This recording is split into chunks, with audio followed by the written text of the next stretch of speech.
This is Wilson Morales from blackfilm.com at the 2014 Tribeca Film Festival. I'm here with Gabriel Luna, who's one of the actors in the new comedy Intramural. So talk to me about the role you're playing. I played Vinnie in the picture, and Vinnie is one of the fifth-year seniors of this ragtag group of guys. The only one that's still been playing football since in this hiatus they've taken from playing football. We won the championship as freshmen. We're now trying to get back to do something that doesn't matter, just to kind of stay childlike for as long as we can. And but I'm the one guy that continued to play throughout, and I'd say I'm kind of the ground wire in all of these really electric comedic performances. Just kind of. Now, for most people, is football associated with the word intramural? Does that mean anything? Football? Yeah. Well, intramural is it could be, I guess you'd be, I think there's intramural Quidditch. There's it's organized recreation for college students, and it ranges from water polo. I think the guy who interviewed us before won a championship in water volleyball. Mm-hmm. So it could be anything, man. It's I don't think there's really any rules on it. What was the attraction to doing this? They sent me the script, and then they asked me to go on tape. I had no idea that I had a bunch of connections with the production team, but we were family before we even knew it, which was cool because they were all from Austin. I had been living in LA for 3 years, almost 3. It's been 3 years now, and I guess the appeal was 6 weeks in my hometown. Now, for anybody who doesn't know you, are you a comedian? Because this is a comedy. Right. So do you have comedic chops, or this is something? Are you an acting in a comedy film? I think. Well, no. Well, I've done a lot. I've done comedy on stage quite a bit. I've done a lot of dramatic and kind of action-based films. But oddly enough, the last 2 pictures I've done have been comedies. One would be this Intramural, and then. The other one is called Gravy, directed by James Broday, which is a really dark comedy, kind of really cool. But that was a lot of fun. So the last 2 things I've done have been very big, broad comedies. So I have a lot of fun doing it, and I would love to continue to do it.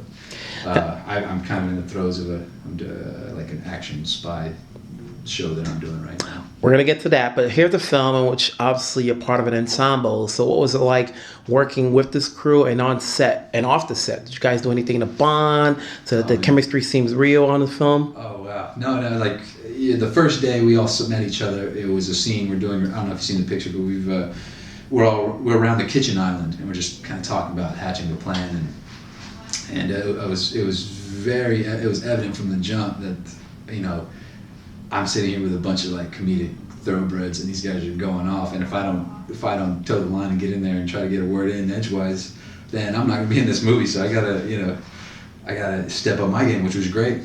And we bonded very quickly. It gelled really extremely fast, which is just kind of I don't know. It just sparked fluid. Things happened. It worked out. But throughout the shoot, we'd be together. We'd go out partying, drinking, playing cornhole.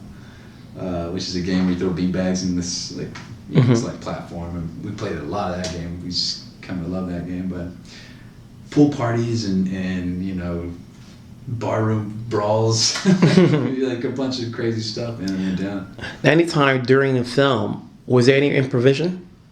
Oh well, it was all over the place. I think the boys are saying that it's 20% improvised, 80% on script. Mm-hmm.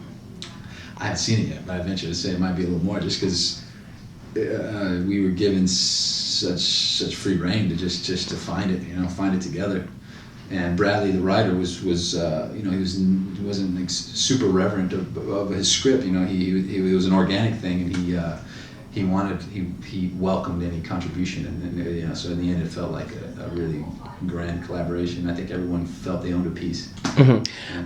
And then you got Matador coming up. Yeah. It's a pilot. Is it a pilot? Is it a series? No, we got the first season. We got 13 episodes. Yeah. Where's it going to be seen on? It's on Robert Rodriguez's El Rey network. Ah. It's a new cable network. It premiered in December. Had a kind of a soft open. The first original series premiered in March, which is the television version of From Dusk Till Dawn, which is getting great reviews and seems to have found a really great audience. And we're just excited. We're ready to kind of pick up the torch and and keep on carrying it for the network. And for anybody who doesn't know, obviously can't find or may not be able to get that network, what is Matador?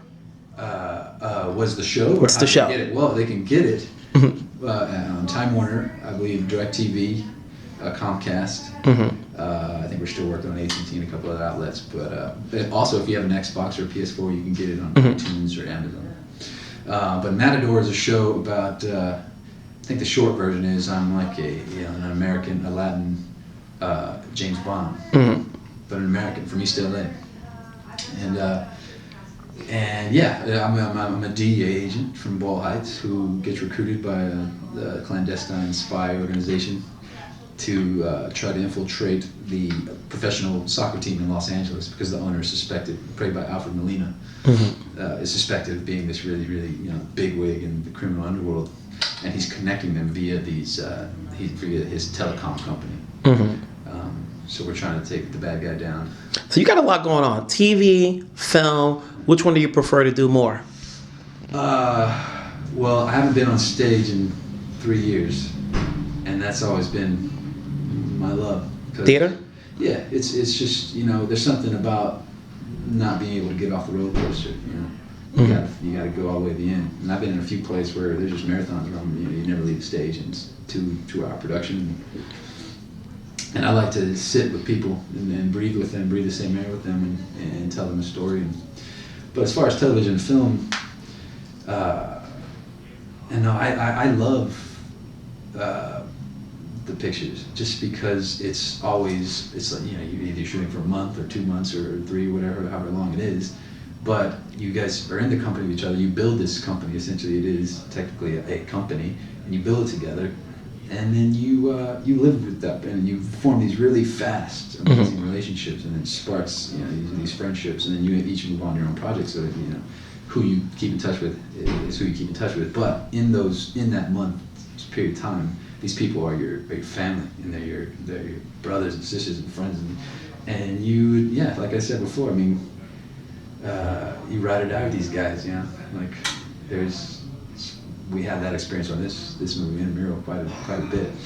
You have the Tribeca Film Festival. People will get a chance to see this. Obviously, you have Matador. This is a big year for you because you're traveling, you're promoting projects as opposed to okay, you don't know when your project's going to come here or there. So you're at the Tribeca Film Festival, and whether or not this gets picked up for theatrical release or not, what's a good reason to see Intramural? Oh, man.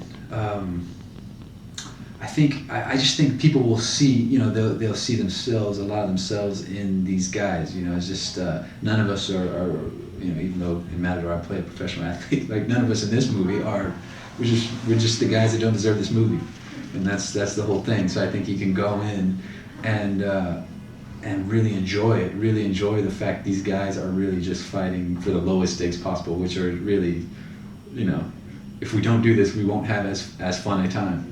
That's pretty much the essence of it. So I think there's just a little bit of I think it's the relief of just being able to just be goofy and silly and laugh at something goofy and silly.